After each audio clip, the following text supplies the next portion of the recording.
As a Ibe, people of the world, you are welcome to us Ibe on Freedom Square News. And today, we are celebrating our brother, a friend, and an academia who has proven himself not only in Nigeria, but outside Nigeria. Please, can you say hi to our people? As a Ibe, hi to everyone who is following, everyone who is listening. I'm Egwu Chika Tochukwu Onyeze. All right, and in your profile, sir, you are the overall best graduating student of UNIZIK, Egwu Chika Tochukwu Onyeze, 2023-2024 session. BGS Electronics and Computer Engineering, BGS Faculty of Engineering, overall BGS Nnamdi Azikiwe University, overall BGS Engineering Student Southeast. This is a high feat, sir. You know, in our generation, we hear a lot of people say education is scam because we have thousands of graduates in Nigeria, and in some of our universities, first class is not automatic employment like it used to be. So you see people with first class still in the streets searching for well-paid job. Others are in jobs that they can tell you that they are just managing. So what would you say to somebody there who wants to go into crime, who is losing hope, who has certificate and is sinking in depression? What do you have to tell that person out there? Okay, in our society today, we find out that many people say school is scam, or education is scam, and then they decide to go into crime as a way to get power, or to get influence, or to get wealth. But I would like to say that by design, man was designed to create solutions. And by creating solutions with diligence and excellence, when you are rewarded for those solutions, you will get power, you will get influence. Take, for example, Sabinus, the comedian. He's entertaining millions. That's the solution he's created. And then because of that solution, he has gotten wealth, he has gotten influence. Elon Musk, for example, he created Tesla, the car. He owns X, he owns Grok, the AI too. He owns all of these things, innovations and inventions. Those are solutions. They are helping us every day. And by rewarding him for those things he's creating, he now has power, he now has influence, he now has wealth. So saying school is scam is when you see knowledge as the end goal. Knowledge is not the end goal. You must use that knowledge you have gotten in school to create solutions in the real world. What product can you create with the engineering you study? What service can you create with the engineering you study? Any first class student that couples knowledge with the ability to create solutions will be wealthy. So you have to not stop at just getting a degree, biochemistry or anything. You have to use that degree as a tool to be able to create solutions. Crime always ends in destruction. But then when you create solutions, you will not just have power, influence, and wealth, you also have impact. You will have impact in people's lives. School alone might not give you everything you need to be able to make impact, to be able to create solutions. So you might have to learn skills outside school.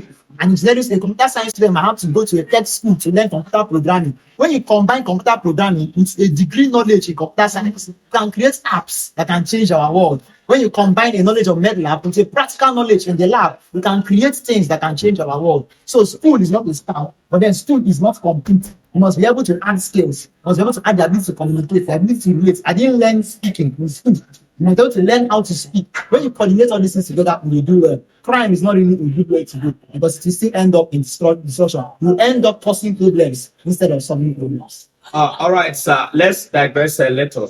All right. When you spoke to the students of Shalem Academy as they celebrated you today, you talked about winning prizes in competitions and from competitions. Can that also be a source of income to somebody who decides to take academics very serious? Yes. In fact, in academia, there is high-level reward for academicians. First of all, scholarships. There are companies in Nigeria, like the federal government, SPDC, Shell, Total, NLNG. I was a beneficiary of some scholarships from these companies. So by getting those scholarships, you get paid yearly just for being in school, to be able to handle your bills and your tuition. And also, there are grants given to students. If you're a student leader in your school, you can be given $5,000 to run a project. You receive thousands of dollars of grants to run a program, maybe for primary school students, maybe for hospitals, maybe for different outreach, you can receive grants. And also the contests that you talked about. When you are able to deploy what you learned to create a real life solution, there are many competitions. IEEE is an organization, it organizes competitions every single time.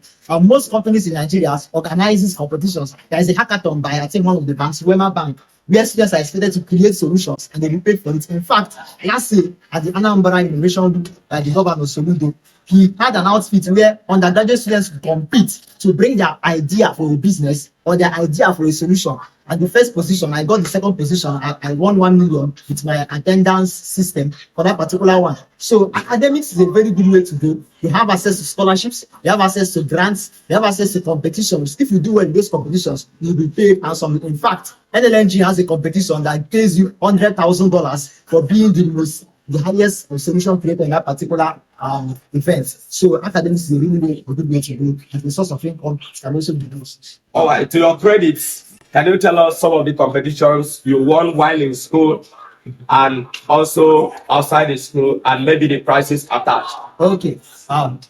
Let me mention the major ones. Let me mention the recent ones, because while about that at my Shalom school days, I went for a lot of competitions. Let me mention the most recent ones. So the first one is the most recent one is the Anambra Innovation.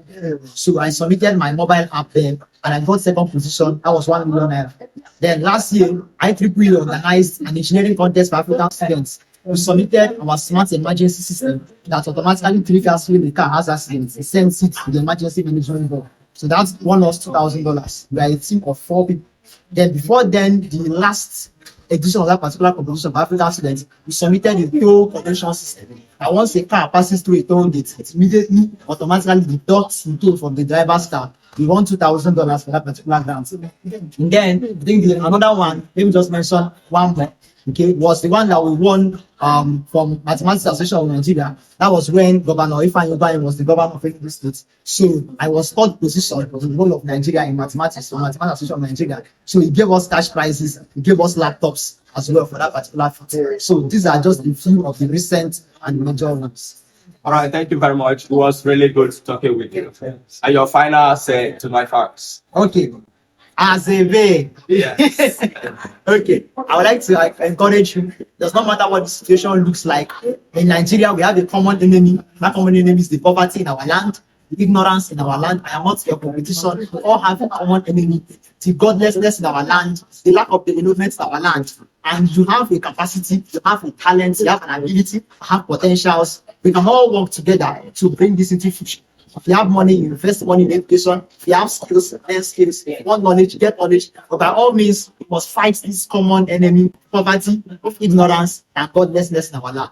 Thank you very much. Thank you. We love you. Bye for now. Thank you.